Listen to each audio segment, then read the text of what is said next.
berkolaborasi dengan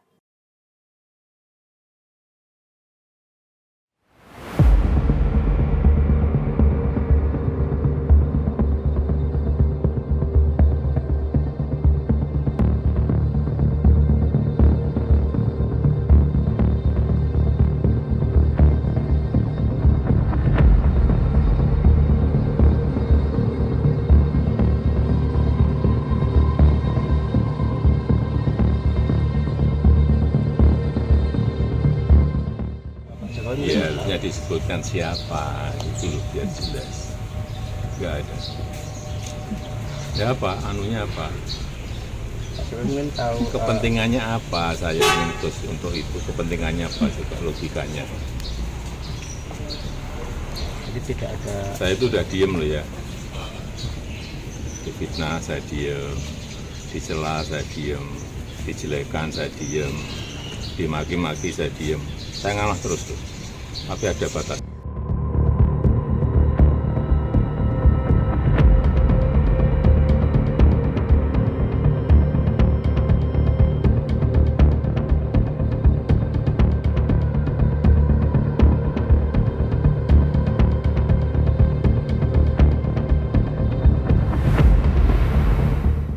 Kita masih banyak masalah bangsa dan negara yang harus kita sama-sama cermati bersama, bagaimana kita membangun bangsa dan negara bersama-sama. Bangsa ini perlu kita bangun, nggak bisa sendirian, bangsa ini harus kita bangun bersama-sama.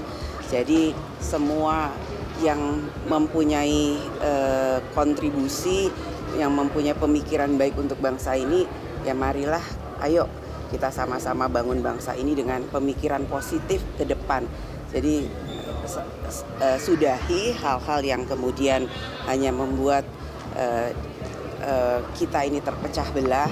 Sudahi hal-hal yang membuat kita ini kemudian hanya berkutat dengan hal-hal yang kemudian membuat kita itu saling berprasangka. Apalagi ini di bulan Ramadan, bulan yang penuh berkah. Marilah kita berpikir positif dan kemudian ayo kita sama-sama bangun bangsa ini bersama-sama dengan berpikiran positif.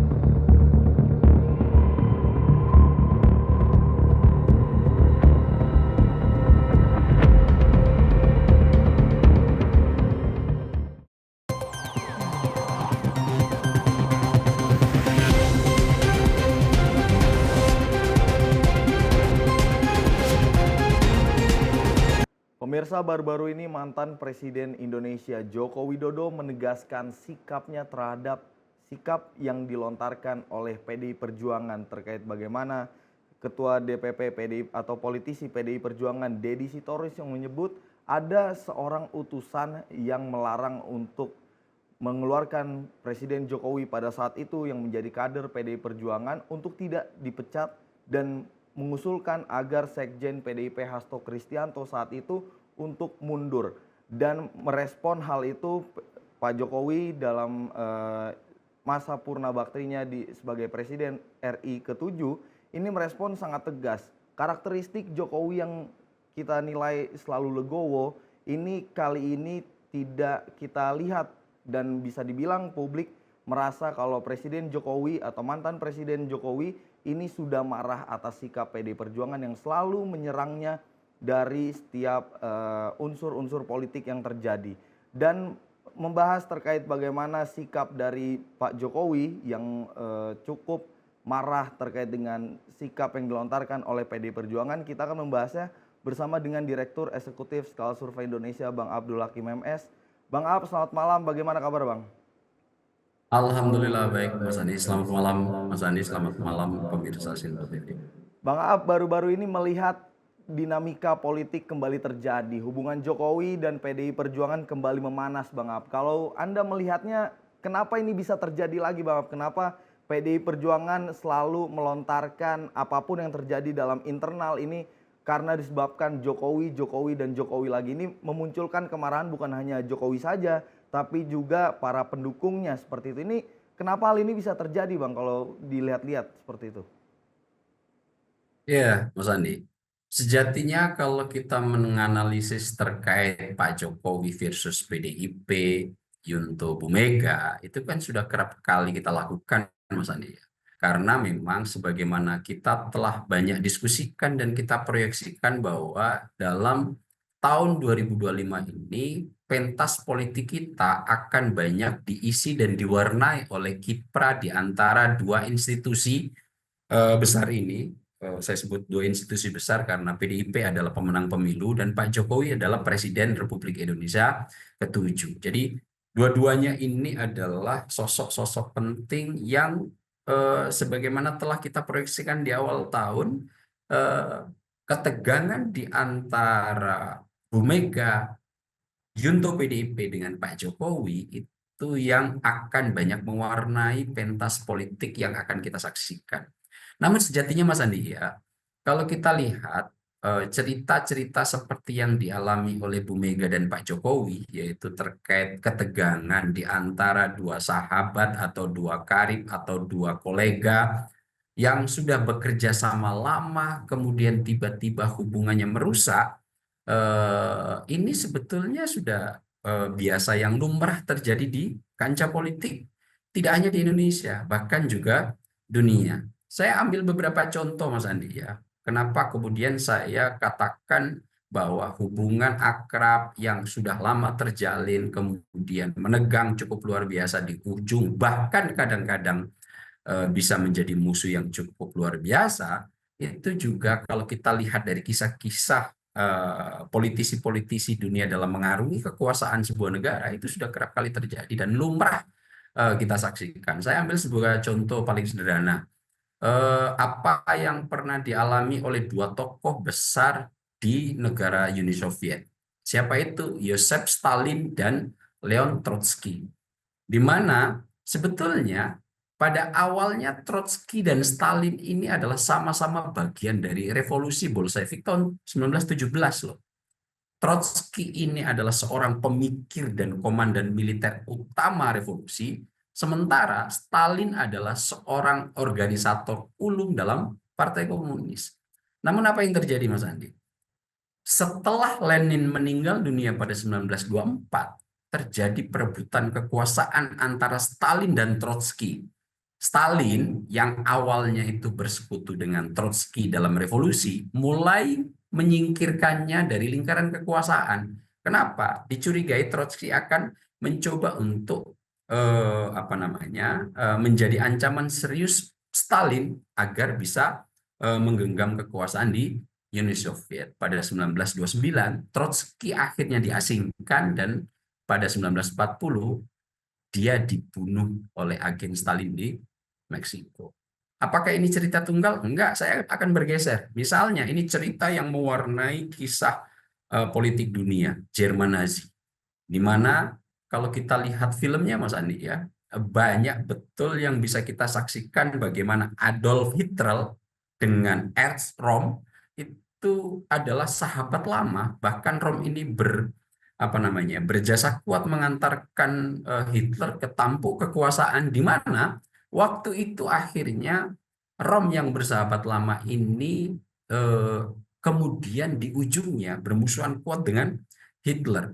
Röhm sendiri ini adalah salah satu pemimpin utama pasukan paramiliter Nazi yang membantu Hitler naik ke tampuk kekuasaan. Akan tetapi setelah Hitler menjadi kanselir Jerman pada 1933, dia melihat Röhm ini sebagai ancaman serius karena dia punya cita-cita untuk melakukan revolusi di dalam tubuh militer.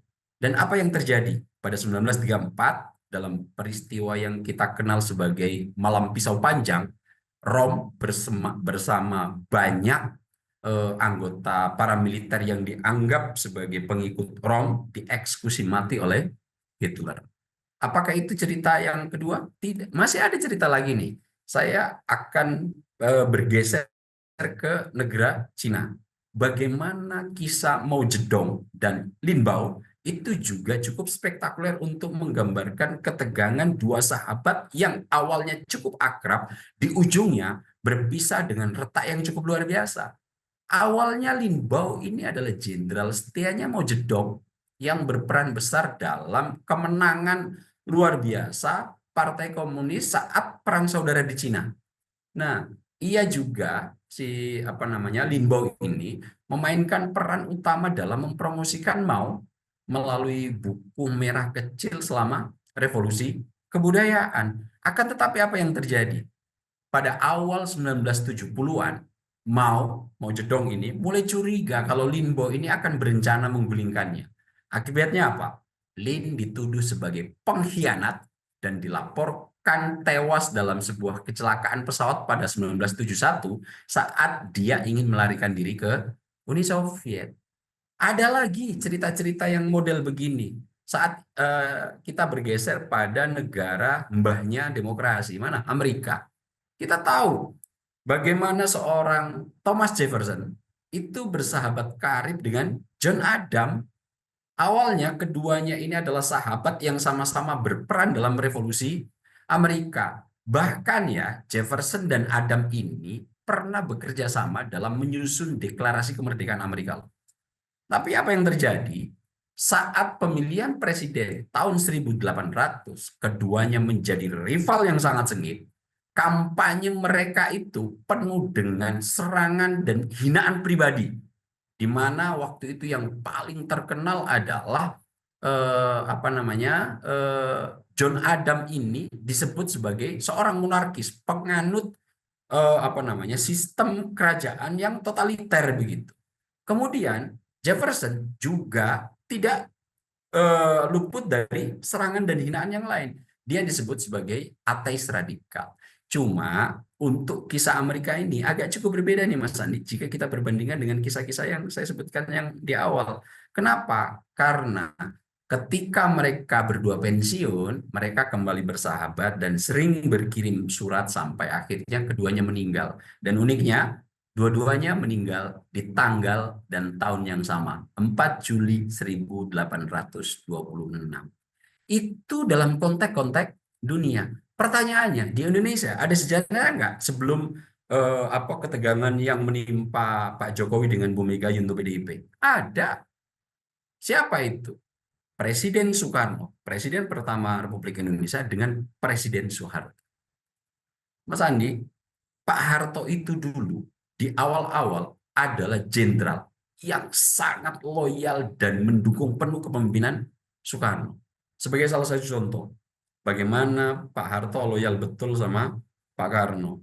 Ketika operasi Trikora, operasi merebut Irian Barat dari Belanda, itu yang menjadi tulang punggung utama adalah Pak Harto. Demikian halnya saat operasi Dwi Kora ketika kita berkonfrontasi dengan Malaysia.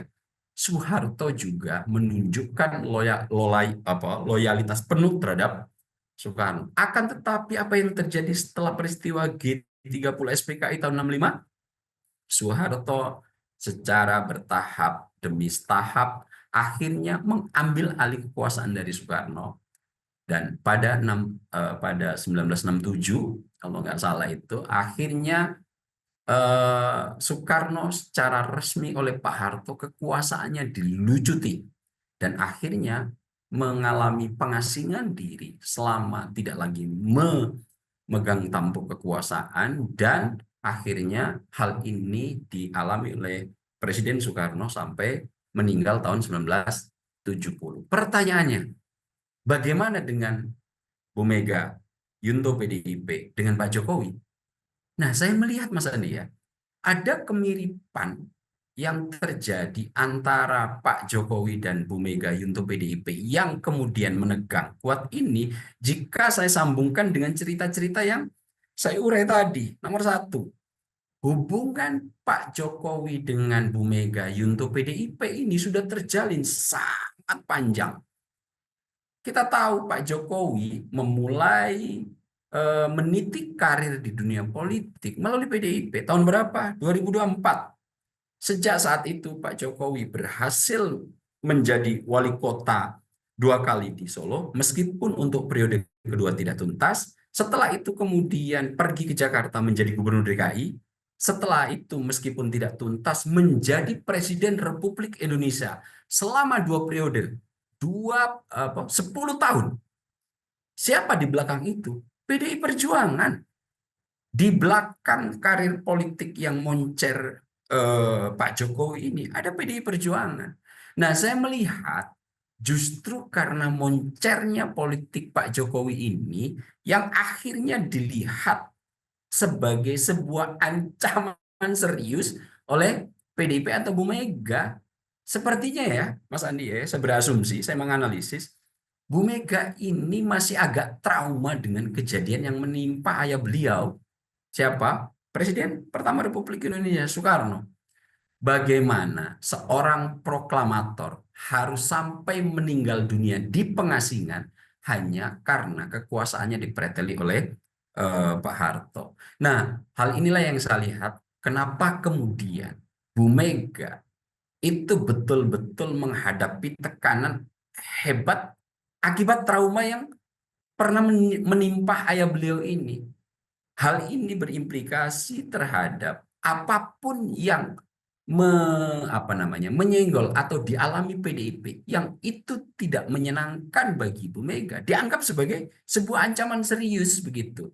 Nah, hal ini yang kemudian saya lihat sebagai variabel utama kenapa hubungan ini cukup menegang. Itu kenapa misalnya apa yang terjadi pada Pak Hasto yang ditersangkakan oleh KPK. Bu Mega dan PDIP menganggap ini adalah sebuah ancaman serius yang ingin mengkoyak PDIP.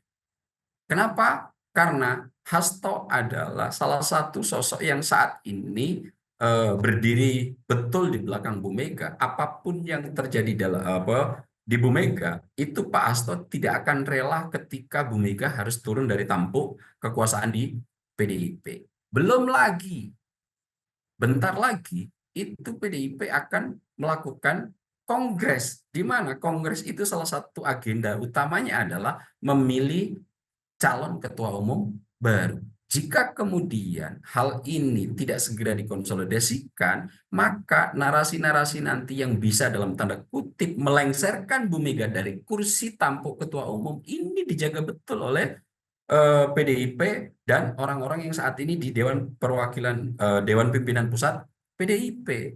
Jangan ada lagi sosok-sosok yang kemudian menggores atau ingin mencoba untuk mengambil alih kekuasaan ketua umum yang saat ini sedang didukung oleh Bu Megawati. Nah, hal inilah yang saya lihat sebagai analisis pertama ini terkait dengan kenapa kemudian Bu Mega dan Pak Jokowi serta PDIP ini nggak pernah akur.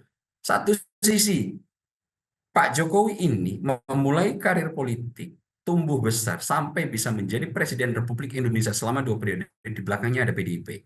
Dalam waktu bersamaan, pentas dan karir politik Pak Jokowi sangat memadai.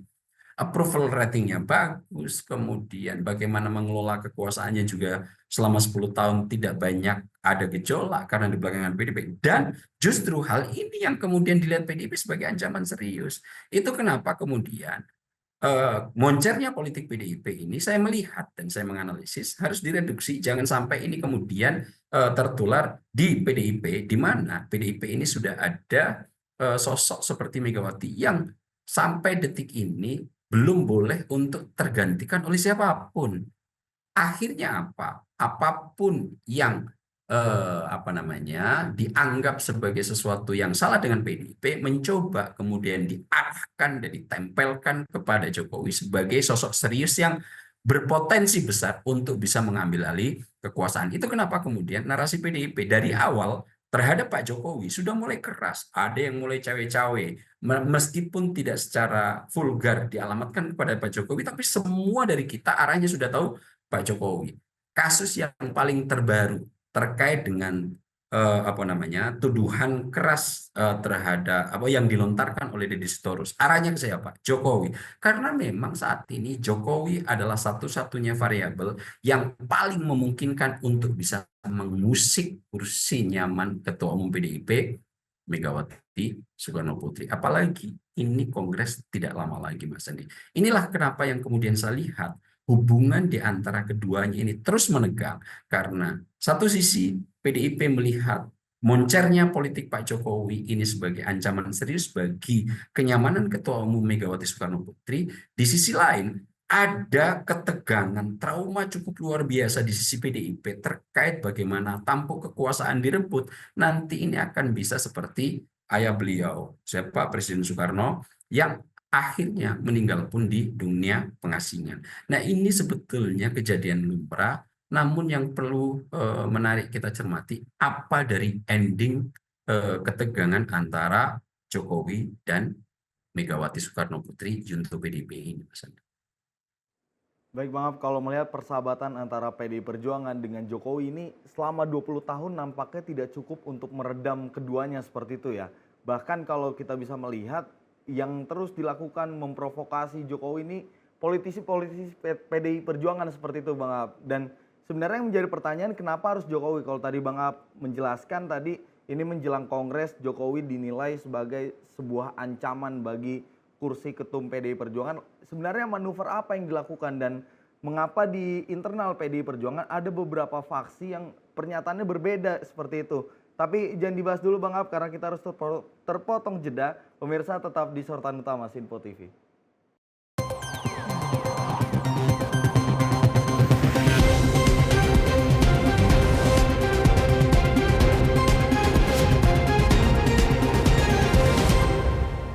Pemirsa Simpo TV kembali hadir menemani Anda dengan berbagai informasi yang telah kami rangkum dalam sepekan. Sajian lengkap informasi sepekan kami hadirkan untuk Anda. Badan Legislasi DPR menemui masa unjuk rasa di depan gedung DPR RI Senayan, Jakarta. Menemani akhir pekan Anda bersama keluarga dengan rangkuman berita menyeluruh dalam Sinpo Sepekan setiap minggu pukul 6 pagi hanya di Sinpo TV. Halo, selamat malam pemirsa. Senang sekali rasanya kami mengisi ruang informasi Anda. Akhiri aktivitas Anda dengan rangkuman perkembangan peristiwa yang terjadi sepanjang hari. Sebelumnya kita saksikan ada sekitar 3.000 tamu undangan, sementara di Ibu Kota Nusantara ini ada sekitar 2.000 tamu undangan. Rangkaian informasi nasional dan mancanegara dirangkum sebagai penutup hari dalam Menyapa Malam. Setiap Senin hingga Jumat pukul 8 malam, hanya di Sinpo TV. Halo, selamat pagi pemirsa Simpo TV. Selamat pagi Andi. Selamat pagi Fen. Beragam informasi terbaru hadir menemani Anda sebelum memulai hari. Itu memang dari Menteri Perhubungan juga mendukung, Betul. dari Menteri Keuangan juga mendukung, dan kita sebagai masyarakat pun juga Harus mendukung. Mengangkat isu yang tengah menjadi pembicaraan paling hangat. Semarakan pagi Anda bersama Menyapa Pagi. Setiap Senin hingga Jumat pukul 6 pagi. Hanya di Sinpo TV.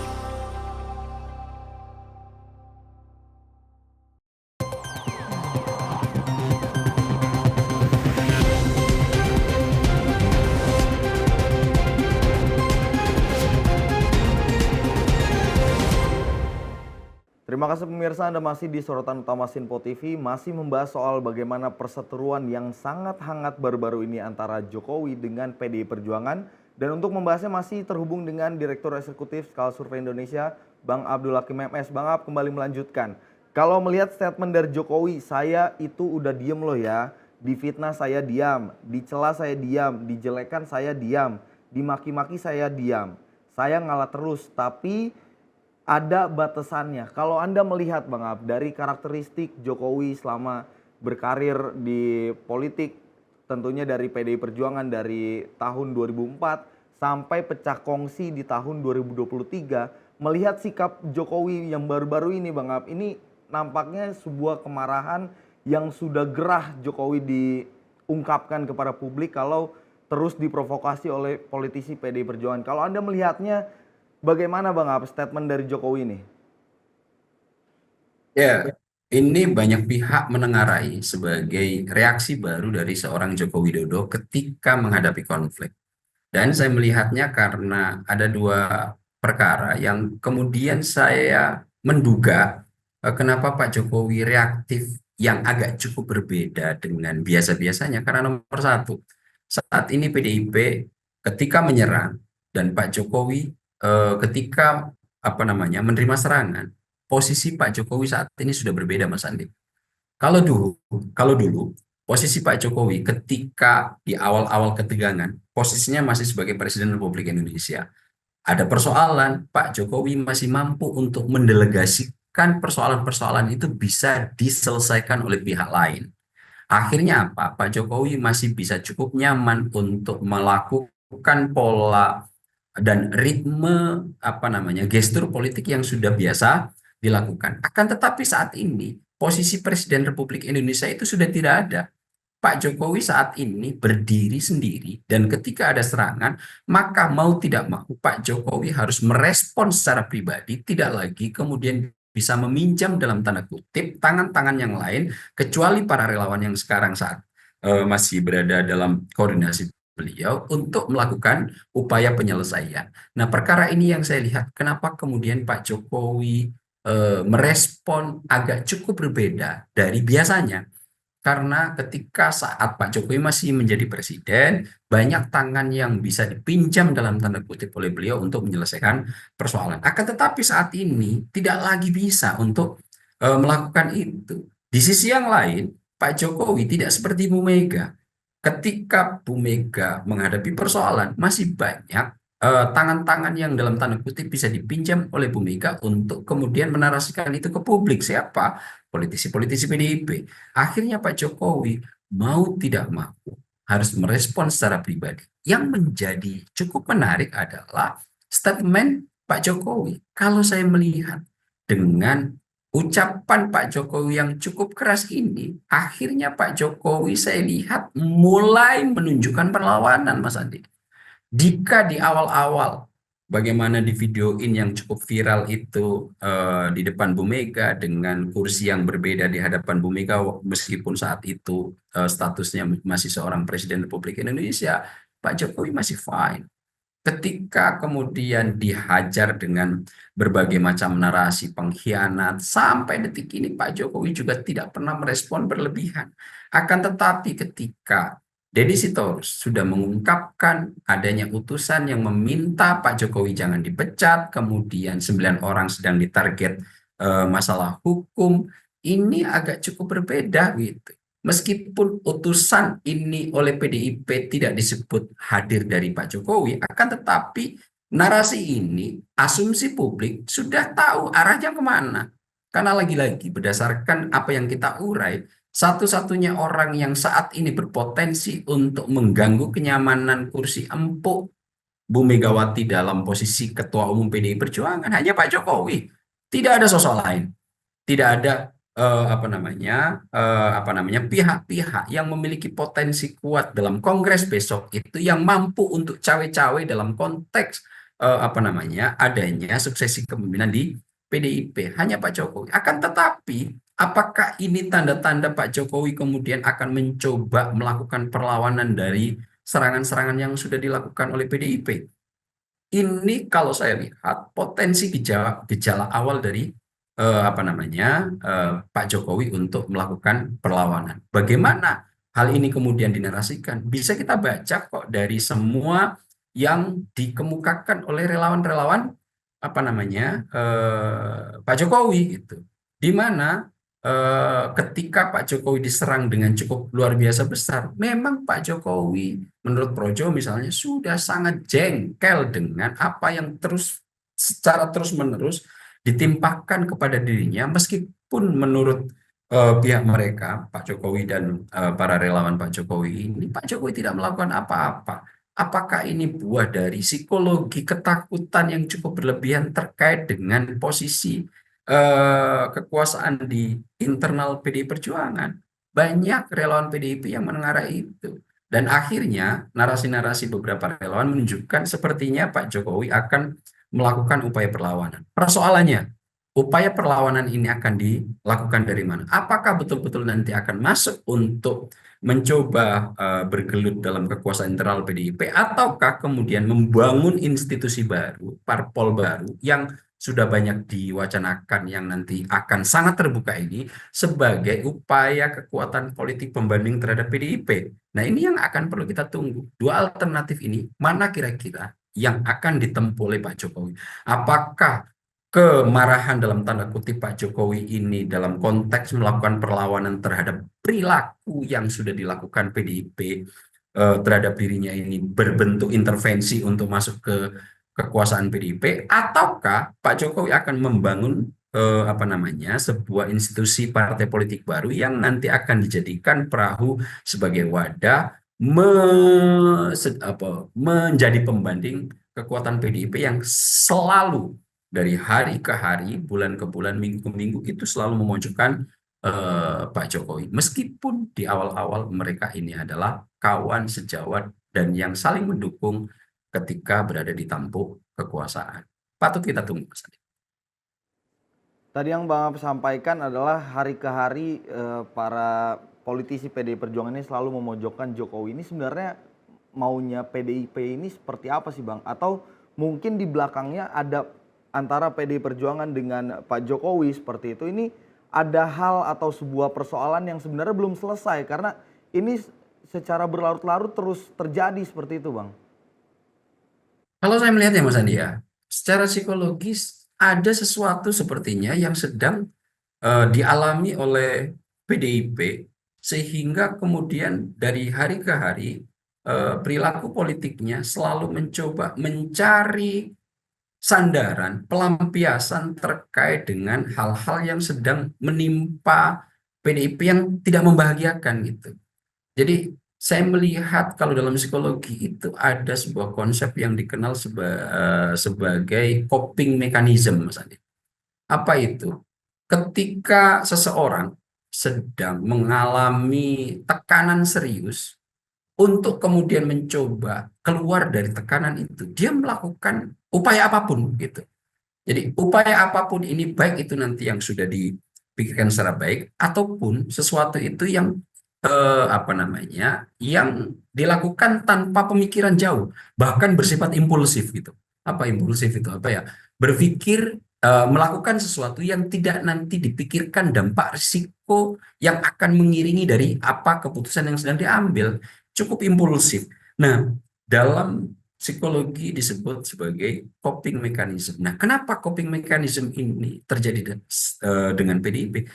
Saya lagi-lagi melihat dari uraian pertama saya yang telah kita diskusikan tadi, Mas Adi, bahwa sepertinya ada trauma yang sedang dialami oleh Bu Mega yang itu pernah terjadi kepada ayah beliau. Apa itu? Situasi yang sangat tidak mengenakan ketika tampuk kekuasaan itu sudah tidak ada lagi di tangan. Di mana kemudian Presiden Soekarno waktu itu harus sampai meninggal di pengasingan tanpa kemudian ada pengelolaan yang memadai sebagai seorang presiden. Nah, sepertinya Bu Mega ada trauma ini sehingga sekecil apapun yang kemudian menimpa PDIP, Bu Mega meresponnya dengan serius. Termasuk seperti yang saya ungkap tadi, proses KPK yang mentersangkakan Hasto Kristianto itu bahkan disebut sebagai sebuah ancaman. Meskipun sebetulnya kasus ini sudah 20 tahun yang udah 10 tahun yang lalu ya kalau nggak salah itu. Bahkan sebelum Pak Jokowi menjabat sebagai kekuasaan, ini kan kasus-kasus tahun 2014 ketika Pak Jokowi di awal-awal menjabat sebagai Presiden Republik Indonesia. Ini kan kasus lama. Ketika kemudian waktu itu kasusnya sudah ada yang ditersangkakan. Wahyu sebagai komisioner KPU juga sudah ditahan, bahkan sekarang masa hukumannya sudah selesai. Dan untuk Harun Masiku sampai detik ini masih belum bisa ditangkap dan kasusnya masih gantung. Nah, ketika kemudian hal ini menyeret nama Hasto Kristianto yang harus berurusan dengan hukum di KPK yang selama 10 tahun terakhir ini mati suri, ini bahkan dianggap sebagai sebuah ancaman loh. Kenapa? Saya melihat ancaman ini kemudian untuk siapa yang dicari sebagai biang keroknya, lagi-lagi secara asumtif masyarakat bisa menengarai arahnya ke Pak Jokowi. Narasi yang digunakan PDIP apa? Karena KPK yang sekarang ini adalah KPK yang komisionernya, nama-namanya masih disetor pada era Pak Jokowi. Nah, hal-hal yang semacam ini, Mas Andi, ini adalah sebagai bentuk mekanisme pertahanan, coping itu kalau kita spell COPE ya, coping pertahanan, coping mechanism, mekanisme bertahan, ini akhirnya berimplikasi pada dua alternatif. Nomor satu, implikasi coping mechanism ini akan mengarah kepada upaya adaptif coping. Apa itu? Intinya bahwa ini ketika ada sesuatu yang membuat stres dirinya, dia akan mencoba berpikiran positif. Dia akan mencoba refleksi, mencoba kontemplasi, kemudian berpikir ulang sejenak untuk kemudian memikirkan jalan keluarnya. Nah, situasi-situasi semacam ini dalam menghadapi stres ya, seperti yang sedang dialami PDIP. Kenapa PDIP saya sebut stres saat ini? Sedang mengalami tekanan yang cukup tinggi. Sekjennya ditersangkakan oleh KPK. Sebentar lagi PDIP akan mengadakan kongres. Tentu ini akan tekanan yang cukup serius bagi PDIP yang mengakibatkan stres, sehingga kemudian arah penanganannya bisa ke adaptif. Tapi saya lihat untuk yang direspon oleh DPP PDIP itu lebih kepada proses coping mechanism yang mengarah kepada maladaptive coping, Mas Andi. Apa itu?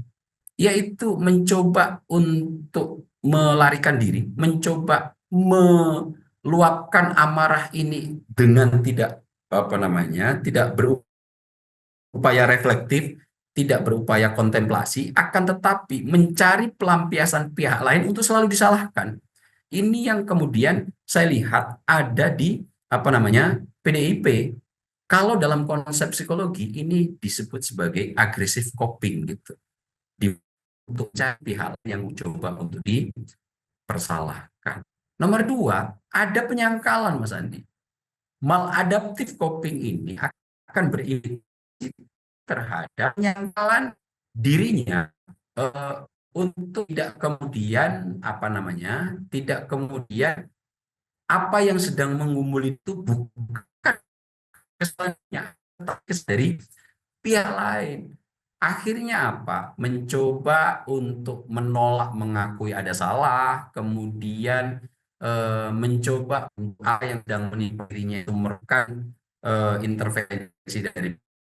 Contoh yang paling bisa kita lihat, Pak Ahok ketika ditersangkakan ini adalah kriminalisasi yang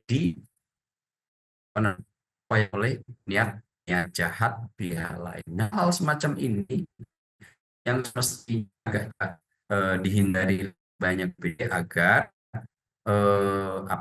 tekan yang alami PD ini tidak kemudian menjadikan PDIP buruk di masa depan. Baik Bang Ab, nampaknya ada sedikit gangguan sinyal, tapi paling tidak kita bisa mendengarkan paparan dari Bang Ab bagaimana resistensi politik yang terjadi antara Jokowi dan juga PDI Perjuangan seperti itu. Ini konfliknya masih terus terjadi dan kita akan membahasnya usai jeda pemirsa, tetap di Sorotan Utama Sinpo TV.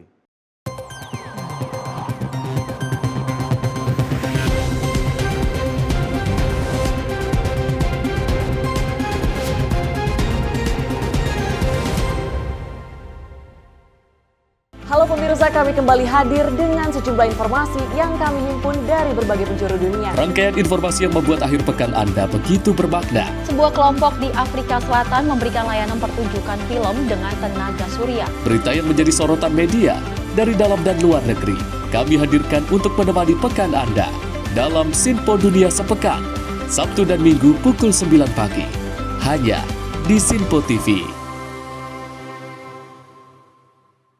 Kami hadir dengan rangkaian informasi dari berbagai penjuru dunia. Topik dan isu yang tengah menjadi sorotan mancanegara dikemas dengan lengkap untuk Anda.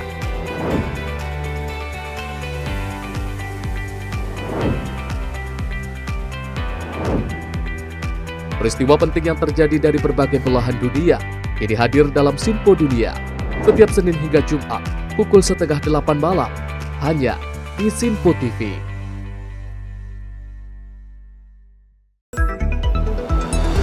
Jadilah yang pertama mengetahui perkembangan terkini seputar informasi dari lembaga parlemen. Punya data nasional, tidak ada satupun backup berarti kan? Tiba-tiba ada putusan yang nggak masuk akal dan seperti ini gitu. Kita ambilkan rekomendasi kepada KPK, periksa! Kami hadirkan informasi paling akurat untuk mengawal setiap informasi dalam rapat komisi dan paripurna. Tentunya bersama saya Andi Rezaldi Yang telah kami rangkum dalam program Sinpo Parlemen. Saya Arif Rifani. Saksikan Sinpo Parlemen setiap Sabtu pukul 6 pagi hanya di Sinpo TV.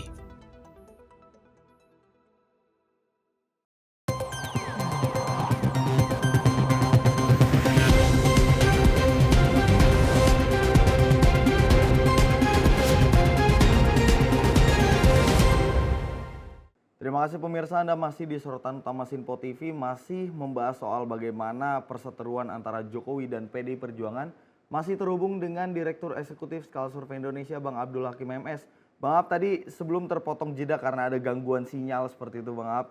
Kalau melihat persoalan yang terjadi antara Jokowi dan PDI Perjuangan, ini sebenarnya kan PDIP ini berada dalam dua tekanan Bang Ab. Tadi yang Bang Ab jabarkan adalah salah satunya adalah terkait dengan bagaimana penetapan Sekjen PDIP Hasto Kristianto, kemudian bagaimana ada isu kursi ketum PDI Perjuangan ini tengah digoyang menjelang Kongres yang akan dilaksanakan pada bulan depan. Ini kalau melihatnya Bang Ab, dari politisi PDI Perjuangan, apakah ini mempengaruhi tekanan yang dilontarkan terhadap Jokowi Bang? Iya Mas Andi, saya melihat memang ya tekanan yang saat ini dirasakan oleh PDIP yang Mas Andi sebut tadi nomor satu, ditersangkakannya Hasto Kristianto yang saat ini menjadi sosok yang sangat diandalkan Bu Mega sebagai sekjen, bahkan ketika tersangka sampai detik ini belum ada penggantian posisi sekretaris jenderal di PDIP. Ini menjadi tekanan cukup luar biasa bagi Bu Mega. Yang nomor dua, ada wacana kuat bahwa dalam Kongres beberapa pekan ke depan itu ada yang mau out kalau bahasanya Bu Mega, atau mencoba untuk mengganggu kenyamanan tampuk kekuasaan Bu Mega di PDIP. Dua tekanan ini saya melihat menjadikan ada dua alternatif penyikapan yang cukup berbeda di PDIP Mas Andi. Kalau dalam teoritikal tadi kita sebut sebagai tekanan yang ada ini akan menghasilkan mekanisme pertahanan atau coping mechanism gitu. Di mana coping mechanism ini akan mengarah ke kedua sektor. Tekanan yang ada dalam mengelolanya, dalam penyikapannya akan menghasilkan dua alternatif sikap. Yang nomor satu adalah adaptive coping, di mana penyikapan terhadap tekanan itu akan lebih dikelola dan direaksikan atau disikapi melalui pikiran-pikiran positif, pikiran-pikiran kontemplatif, pikiran-pikiran reflektif, di mana ketika ada sebuah yang salah, maka dia akan mencoba berpikir keras, kira-kira variabel utama terkait adanya gangguan ini dari mana? Apakah gangguan dan tekanan ini merupakan implikasi dari sikap yang dia keluarkan sendiri, ataukah memang ada pihak eksternal yang kemudian berkontribusi terhadap tekanan yang hadir. Nah, hal-hal semacam ini, penyikapan terhadap tekanan yang semacam ini bisa kita kategorikan dalam ilmu psikologi sebagai adaptive coping, Mas Andi. Akan tetapi ada juga secara teoritikal yang ketika tekanan besar ini sedang dialami oleh individu atau kelompok, ada maladaptive coping sebagai salah satu mekanisme pertahanan atau coping mechanism yang akan ditempuh. Apa itu? Maladaptive coping, di mana implikasi terhadap sikap ini setidaknya dua hal. Bisa bentuknya denial, Mas Andi. Artinya ketika ada tekanan yang hadir, kemudian itu dipandang sulit, agak cukup keluar dari tekanan itu, akhirnya tidak reflektif seperti yang pertama, tapi mencoba menyangkal terhadap apa yang terjadi. Misalnya Pak Hasto yang saat ini tersangkakan, ini bukan karena beliau korupsi, akan tetapi ini karena intervensi politik begitu. Itu yang kemudian dinarasikan oleh banyak politisi-politisi PDIP, bahwa apa yang sedang menimpa Pak Hasto sekarang ini bukan karena korupsi, akan tetapi karena adanya intervensi politik. Jadi ada denial di situ, ada maladaptive coping yang sedang coba dinarasikan ke publik. Yang nomor dua, akhirnya tekanan yang hadir itu maladaptif akan berorientasi pada agresif coping. Apa itu? jika ada sesuatu yang salah pada dirinya, ada tekanan yang besar pada dirinya, mencoba untuk memindah alihkan kesalahannya bukan dari dirinya, akan tetapi pada kesalahan orang lain. Nah, saya lihat hal ini yang dilakukan oleh politisi-politisi PDIP ketika kemudian ada tekanan potensi besar akan ada yang mengaut-aut atau cawe-cawe atau intervensi dalam Kongres ke depan. Akhirnya apa? Arahnya semuanya ditujukan kepada Joko Widodo. Kenapa? Karena saat ini satu-satunya sosok yang paling memungkinkan untuk bisa melakukan intervensi kekuatan politik PDIP di internal PDIP hanya Pak Jokowi. Itu kenapa kemudian upaya terhadap Pak Jokowi sudah dilakukan dengan serius. Narasi pertama, ia disebut sebagai pengkhianat. Narasi kedua, dia dipecat dari PDIP beserta semua keluarganya. Yang ketiga, saat ini masih mencoba untuk diserang dengan bertubi-tubi agar apa? Kongres di beberapa pekan ke depan nanti tidak betul-betul terjadi adanya intervensi dari Joko Widodo. Dan narasi itu sudah mulai dikemukakan. Nah, saya melihat dua alternatif coping mechanism ini ada di PDIP, Mas Andi. Jika adaptive coping itu saya lihat berasal dari Mbak Puan Maharani. Ketika ketegangan ini terus mengencang, Mbak Puan lebih teduh, lebih reflektif. Ini bulan puasa, harusnya di antara pihak-pihak ini saling koreksi, saling refleksi, saling kontemplasi, untuk kemudian mencari titik temunya, malah tidak mencoba untuk menjadikan hubungan ini menegang, sikap-sikap yang menjadikan benturan ini makin keras, karena ini bulan puasa. Itu narasi Mbak Puan Maharani loh.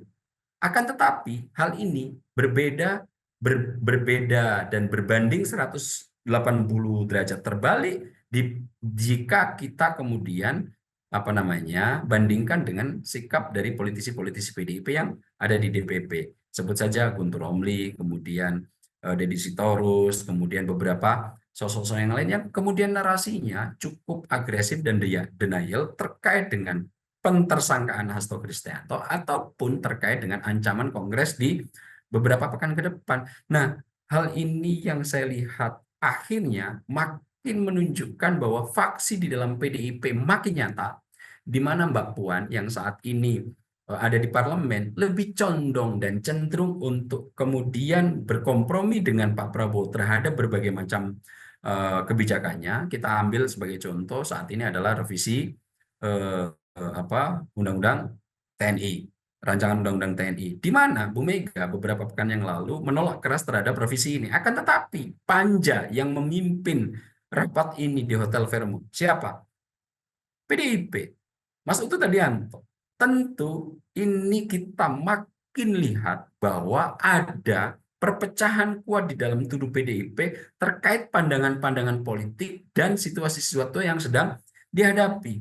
Mbak Puan lebih cenderung untuk reflektif dan lebih kompromistis, untuk kemudian yang di DPP misalnya Deddy Sitorus kemudian dan kawan-kawan lebih cenderung untuk agresif coping dan juga denial terkait dengan apa yang saat ini sedang menimpa dan tekanan besar yang dialami oleh PDIP. Nah, pembelahan ini saya lihat makin nyata dan patut kita tunggu saat ini adalah respon perlawanan dari Joko Widodo.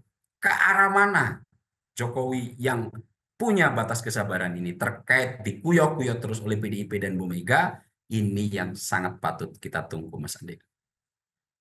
Bang Ab, kalau dalam pertempuran kan tidak ada untungnya seperti itu. Kalau kata peribahasa ini sama-sama hancur lah seperti itu ya. Nah, kalau melihat dari perseteruan yang terjadi antara Jokowi dan PD Perjuangan ini, dua-duanya rugi dari sektor apa aja Bang? Kalau pengamatan Bang Ab? Ya Mas Andi, algoritma yang barusan Mas Andi sebut itu bukan dari algoritma dunia politik, Mas Andi. Dalam dunia kekuasaan, matahari kembar itu adalah sebuah hal yang haram. Dalam dunia kekuasaan, matahari harus satu. Jika ada dua matahari, maka nanti hal ini akan membuat kondisi situasi dalam internal kekuasaan akan gonjang-ganjing. Itu kenapa kemudian sahabat karib yang sudah ditempuh dalam waktu yang lama, ketika kemudian salah satunya sudah mencapai atau mencoba meniti karir kekuasaan dan yang lainnya mencoba untuk mengganggu, maka mau tidak mau ada ini apa terjadi prinsip zero sum game, Mas Andi. Jadi dalam algoritma kekuasaan politik saya lihat tidak bisa kemudian meskipun nanti dua-duanya hancur kalau lagi berperang, algoritma ini tidak terjadi dalam teoritikal dan faktanya dunia kekuasaan, Mas Andi.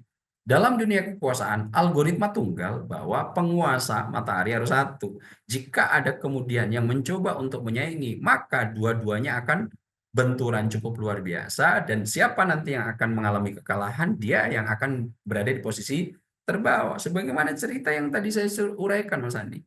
Saat persahabatan yang lama terbangun, kemudian ada salah satu yang sudah mencapai titik kekuasaan tertinggi, yang lainnya mencoba untuk mengganggu. Dalam 3-4 cerita yang saya sebutkan, akhirnya ujungnya kematian, Mas Andi.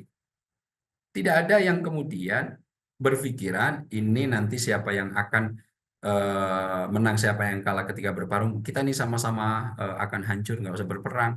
Semua perang yang ada di dunia, kalau sudah menyangkut kekuasaan, maka itu berlaku prinsip zero sum game. Siapa yang menang mengambil keseluruhan, siapa yang kalah maka dia akan berada di posisi paling nadir. Dan ini saya sebutkan algoritma kekuasaan apa adanya. Begitulah kalau kita lihat sejarah-sejarah terkait dengan politik serta perebutan kekuasaan. Baik Bang Ab, ujungnya seperti apa Bang Ab? Karena konflik ini terus berkepanjangan gitu kan. Dari tahun 2023 yang diawali sebenarnya karena perbedaan pilihan di Pilpres seperti itu. Kemudian banyak pihak berspekulasi kalau setelah pelantikan presiden ini semuanya sudah settle, sudah adem lagi, tapi nyatanya ini tuh masih terus berlanjut. Bahkan di tahun 2025 ini kembali mencuat dan menghangat lagi kasus Sekjen PDIP Hasto Kristianto. Banyak yang menyebut sebagai bumbu perseteruan antara kedua individu ini, yang satunya PDI Perjuangan, yang satunya Jokowi. Ini sebenarnya ujungnya seperti apa Bang? Sebelum ada salah satu di antara keduanya yang terkapar, maka ini tidak akan pernah selesai, Mas Andi. Itu kesimpulan saya. Jadi pergelutan, pertikaian, pertengkaran antara PDI Perjuangan Yunto Bumegawati Soekarno Putri melawan Joko Widodo yang sudah dilabeli sebagai seorang pengkhianat tidak akan pernah berakhir sebelum salah satu di antara keduanya ada yang terkapar. Itu kenapa sampai dua-duanya masih memiliki power yang cukup signifikan dalam konteks perpolitikan nasional, maka pada saat itu pula pertengkaran ini masih akan terus terjadi. Kecuali ada salah satu di antara keduanya kemudian sudah ingin bertapa, tidak lagi masuk dunia politik, tidak lagi cawe-cawe dalam kontestasi-kontestasi yang ada di Indonesia, saya yakin ketegangan ini baru mereda. Jika hal itu tidak terjadi, maka bersiap-siaplah sampai pemilu 2029, salah satu latar utama pentas politik nasional kita akan selalu diwarnai oleh pertikaian antara PDI Perjuangan Yunto Bumegawati Soekarno Putri melawan Joko Widodo yang rencananya akan membuat partai atau bahkan nanti alternatifnya bisa berpotensi untuk mencoba intervensi dalam kekuatan internal PDIP. Saya tidak tahu, ini baru analisis, tapi yang bisa saya garis bawahi, jika di antara keduanya belum ada yang terkapar dalam artian tidak ada yang mau mengalah kemudian mundur dari ranah politik, maka pada saat itu pula pertikaian ini tidak akan pernah usai, Mas Andi. Oke Bang Ab, artinya harus ada salah satunya yang benar-benar dinyatakan kalah seperti itu, bahkan harus dalam tanda kutip tewas dalam politik. Dan kalau melihat dari karakteristik pemimpin kepala negara saat ini, Presiden Prabowo Subianto yang kalau kita melihat selalu mengajak untuk bersama-sama membangun bangsa, untuk bersama-sama dalam meluruskan atau mensukseskan program dari pemerintah untuk kebijakan masyarakat kelas menengah ke bawah khususnya. Kalau melihat karakteristik Presiden Prabowo Subianto ini, hal seperti ini tidak mungkin akan dibiarkan terjadi Bang. Rute apa yang sekiranya akan diambil oleh Presiden atau bahkan Presiden akan membiarkan hal ini terjadi gitu? Kalau saya melihat Pak Prabowo, saya sangat meyakini tetap dalam situasi yang ada ini akan menjadi emulgator yang sangat baik. Pak Prabowo, sebagaimana sudah pernah kita diskusikan Mas Andi, saya lihat punya sifat dalam kimia itu disebut sebagai emulgator, di mana sifat utama dari emulgator ini mempunyai sifat amfifilik. Apa itu? Jadi ketika ada dua entitas yang tidak bisa dipersatukan, kita ambil contoh paling sederhana, air dan minyak. Ketika dua-duanya tidak dipersatukan, maka sebetulnya dalam waktu yang akan lama, tidak selamanya ini tidak bisa dipersatukan, Mas Andi. Ini masih bisa dipersatukan dengan syarat ada mediator. Nah, mediator ini apa? Yang disebut sebagai emulgator. Nah, emulgator ini kenapa kemudian bisa menjadi wadah utama untuk minyak dan air ini bisa bersatu menjadi sebuah komposisi kimia baru yang disebut emulsi, itu karena dia memiliki sifat amfifilik gitu. Di mana amfifilik ini punya dua muka, yang salah satu partikelnya punya sifat suka air atau hidrofilik, yang salah satunya punya sifat suka minyak, namanya lipofilik. Nah, keduanya ini kemudian nanti akan bisa memediasi dua wadah yang berbeda ini, dua sifat yang berbeda ini, air dan minyak ini, untuk menjadi bentuk kimia baru. Nah, saya meyakini bahwa Pak Prabowo akan mencoba untuk agar menjembatani misalnya Bu Mega dan Pak Jokowi yang selama ini dua-duanya juga masih bagus, untuk diadon menjadi sebuah emulsi baru untuk kepentingan nasional. Emulsi yang saya sebut ini adalah kepentingan nasional. Nah, saya masih sangat meyakini bahwa Pak Prabowo akan tetap menjaga posisinya sebagai emulgator di antara dua ketegangan yang sedang terjadi. Pak Prabowo akan tetap mengupayakan sifat amfifilik ini terus menempel pada dirinya agar dua institusi besar, Joko Widodo dan Megawati Soekarno Putri yang memiliki sebagai ketua umum Partai Demokrasi Indonesia Perjuangan ini akan tetap nanti bisa memberikan manfaat besar dalam konteks pengelolaan negara. Oke, dalam komposisi kimianya kalian tidak bisa bersatu, nggak ada persoalan. Akan tetapi kalau sudah dalam konteks negara, emulsi kimia baru yaitu kepentingan nasional, kita berharap hal ini bisa dijembatani. Contoh paling sederhana, Pak Prabowo sudah melakukan itu. Meskipun di luar parlemen, PDIP narasinya terus kemudian beberapa kali mengkritik Pak Prabowo, akan tetapi di parlemen masih kemudian PDIP menyokong dan mendukung semua program-program Pak Prabowo. Jika Pak Prabowo tidak memiliki sifat amfifilik itu, tentu sikap PDIP ini akan terbawa juga sikapnya di parlemen. Nah, saya melihat dan masih meyakini, Mas Andi, bahwa Pak Prabowo akan tetap menjaga sosok sebagai emulgator di antara dua ketegangan minyak dan air, yaitu Mega dan Jokowi, yang hingga detik ini tidak bisa bersatu, bahkan kecenderungannya akan terus bertempur dengan sangat keras. Akan tetapi saya melihat Pak Prabowo akan tetap berada di tengah sebagai sosok amfifilik dalam konteks emulgator agar dua kekuatan yang saat ini bersitegang ini tetap bisa dijembatani demi kepentingan bangsa dan negara. Baik Bang Ab, terima kasih banyak sudah mau berbincang dengan sorotan utama Sinpo TV.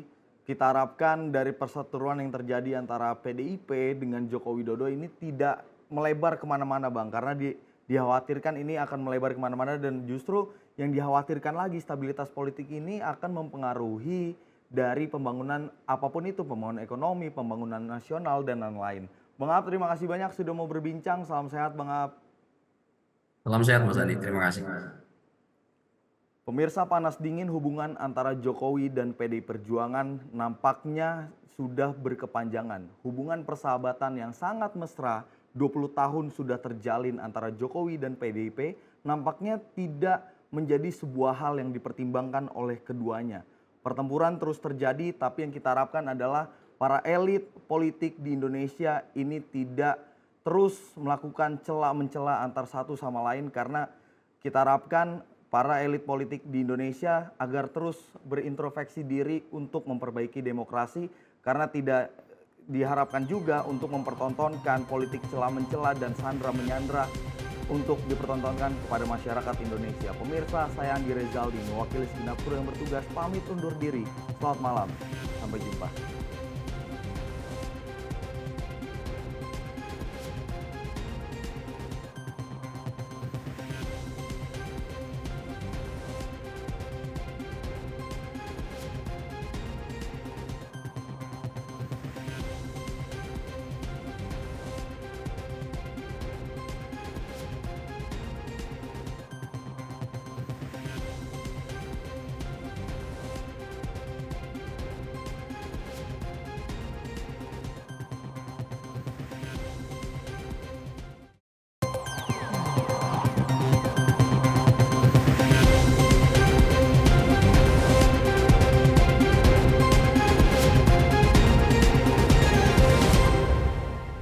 berkolaborasi dengan